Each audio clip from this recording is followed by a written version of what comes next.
Cordial saludo, mi nombre es Sergio Manuel Rivera, pertenezco al programa de Ingeniería Electrónica de la UNAP de sede Corozal. En el siguiente video se dará explicación al trabajo colaborativo de la fase número 2 de electrónica de potencia, en el cual es la etapa de diseño de control unipolar del inversor SPWM, en el cual se nos solicitan como primer punto que plasmemos la información de la etapa número 1, que es la etapa de diseño de la señal de control SPWM, en el cual en la tabla, ya con los valores de entrada, tenemos el índice de modulación de amplitud, que es de 0.84, y el índice de modulación de frecuencia de 19, en el cual obtuvimos un valor de distorsión armónica total o THD de menos 1.4753. Como segundo punto, el punto 1.2, nos solicitan que obtengamos los cálculos de los valores de pico y de frecuencia de la señal de control senoidal y de la señal triangular portadora a partir de los valores MA y de MF determinados anteriormente en la fase número 1. Tenemos la fórmula general, lo cual vamos a realizar un despeje para obtener el voltaje pico de la señal triangular. Entonces, para este punto, con el índice de MA, con el voltaje pico de la señal senoidal, obtenemos el voltaje pico de la señal triangular, que viene siendo de 4.76.19. Después nos piden que hallemos el valor de la frecuencia de la señal triangular. Ya para este punto tenemos el valor MF, lo multiplicamos por la señal de la frecuencia senoidal sobre 1. Para este punto vendría siendo MF, para nuestro caso en la fase número 1, se obtuvo un valor de 19 por 150, que viene siendo la frecuencia de entrada fundamental sobre 1. Obtenemos 2850 Hz. Acá podemos observar el desglose de esta información y de cómo se obtuvo para obtener 2850 Hz nuevamente. Ya en esta parte, luego se concluye en una tabla donde colocamos los valores de MA, MF, la señal voltaje de la señal senoidal, voltaje pico de la señal triangular, calculado, la frecuencia señal sinusoidal, que viene siendo de entrada, y la frecuencia señal de la señal triangular, que viene siendo 2850 Hz. Para este caso, en la punto 2.1 viene siendo la construcción de la etapa de control, en el cual nos solicitan que generemos la señal senoidal con valores de voltaje pico de la señal senoidal y la frecuencia senoidal correspondiente. Para este caso necesitamos también un generador senoidal con amplitud de 4 voltios, que fue la que utilizamos para este caso, con una frecuencia fundamental de 150. Para este caso utilizamos el simulador Proteus 8 para hacer nuestro proceso, ya que contamos con generador de frecuencias de señales y obtenemos un osciloscopio virtual. Para este punto utilizamos una etapa inversora, una etapa de control, que viene siendo el comparador A, el comparador de la señal B y la señal de salida, que es donde vamos a obtener los diferentes pulsos, y la señal que nos va a obtener el inversor SPWM. Este viene siendo la parte de alimentación de nuestro integrado NM324, en el cual estamos utilizando cada uno de sus compuertas internas dentro de este integrado. Tenemos desde el U1A, U1B, U1C y U1D, con sus respectivas alimentaciones, que vienen siendo los pines 11 y 4.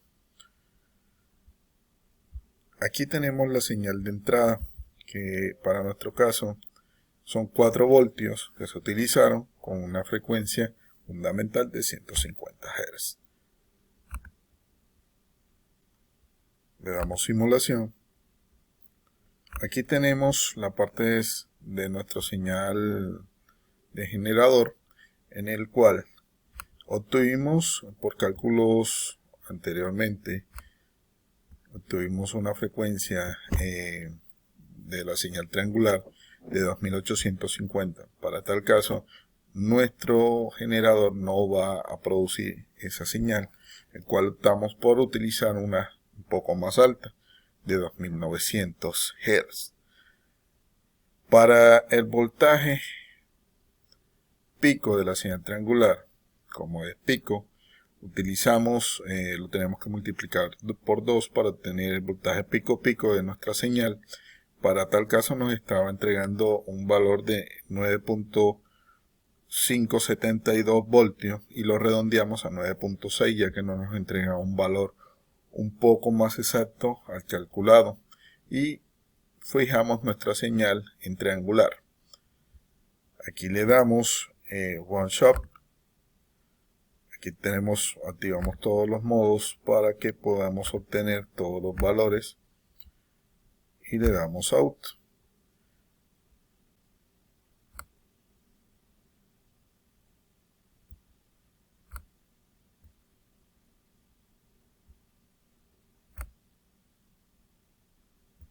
De esta forma, ya aquí hicimos todos los movimientos para cada una de las señales y obtenemos, pero para analizar cada una, tendremos que apagar cada una de las señales que no vayamos a analizar. Para este caso, obtenemos que en la señal de nuestro osciloscopio, en la señal amarilla, el A y el B, viene siendo nuestra etapa de la señal entrada pura, que vienen siendo los 4 voltios con una frecuencia de 150, y la etapa inversora, que viene siendo en la etapa azul. Aquí podemos analizar en nuestro osciloscopio de que obtenemos una señal de entrada sin desfase en la amarilla y obtenemos un desfase de 180 grados con nuestra etapa inversora, para dar cumplimiento en ese punto. Para comprobar la señal de la frecuencia fundamental, lo que debemos hacer en nuestro osciloscopio es ubicarnos en el punto de posición 0. Nos ubicamos en el punto 0 segundos hasta un punto intermedio de la señal, donde se hace toda la señal, el pico. Obtenemos que 6.65 milisegundos. Eso lo vamos a hacer por cálculos. Sería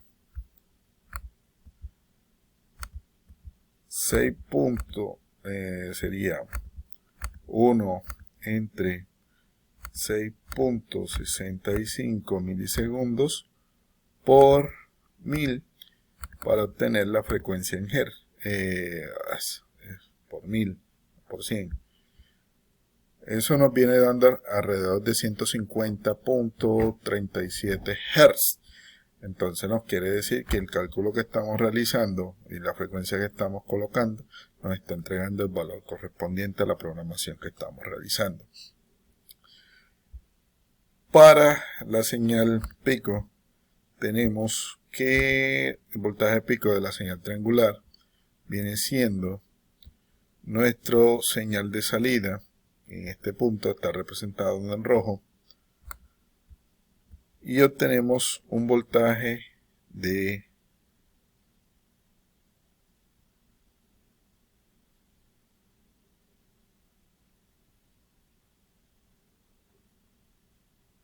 4.8 voltios. Como les había comentado, el valor de 4.7586 no se puede generar con nuestro generador. Se redondea a 4.8 voltios. ¿Por qué? acá en este punto ponemos 9.6 y no 4.8, ya que este valor es pico pico. Entonces, al tener 4.8 más 4.8, vamos a obtener los 9.6 voltios en nuestro voltaje de la señal pico triangular. Y como último, tenemos la señal resultante, que es nuestra señal modulada SPWM, que es de color verde, que viene siendo la señal de salida en nuestro sistema de control que tenemos en este simulador. En este punto ya vemos y comprobamos de que todos los valores calculados en matemáticos se aproximan y son correctos a los que se generaron en la fase número 1. Dejamos evidencia de cada uno de los pasos a pasos que se realizaron para dar cumplimiento a la actividad. Y cuáles fueron sus análisis matemáticos. Aquí tenemos los valores de voltaje y frecuencia obtenidos simulados, que el voltaje pico sinusoidal matemático y el voltaje simulado. Obtenemos los mismos valores. Aquí por tal caso, como era 4.7619, nuestro generador no lo genera, entonces tenemos que trabajar con un voltaje superior y lo redondeamos a 4.8 el simulado. El 2850 nos daría el 2850, ya que nuestro generador tampoco lo genera, sino que se redondeó a 2900, pero en los cálculos de frecuencia nos está dando y nos arroja los valores correspondientes. Para tal caso, se comprueba en cada uno de ellos que lo generado con nuestro generador nos está entregando el índice de MA y MF matemáticos. Lo podemos corroborar con los simulados, el cual quiere decir que nuestros cálculos están bien realizados. Para tal punto nos piden las evidencias. Aquí se puede observar cada uno de los puntos donde se hacen las respectivas mediciones de voltaje pico a pico y de la voltaje de señal frecuencia, que podemos calcular desde el punto inicial 0 hasta la triangular, y con los cálculos obtenemos que la frecuencia de 2900 se está entregando, lo cual quiere decir que la frecuencia que coloquemos nos va a entregar y que nuestros índices de cálculo están bien realizados. Y en esta última gráfica podemos observar cada uno de ellos desglosada de forma individual con sus correspondientes voltajes y milisegundos de frecuencia. En el punto 3 nos piden que se haga un mapa conceptual de los conversores DC-DC. Como mi cédula termina en número par, el cual me toca explicar el funcionamiento del conversor reductor tipo BUP, en el cual se hace su respectivo mapa y se le deja su respectivo link para su observación y sus conclusiones. Muchas gracias por su atención prestada. Hasta luego.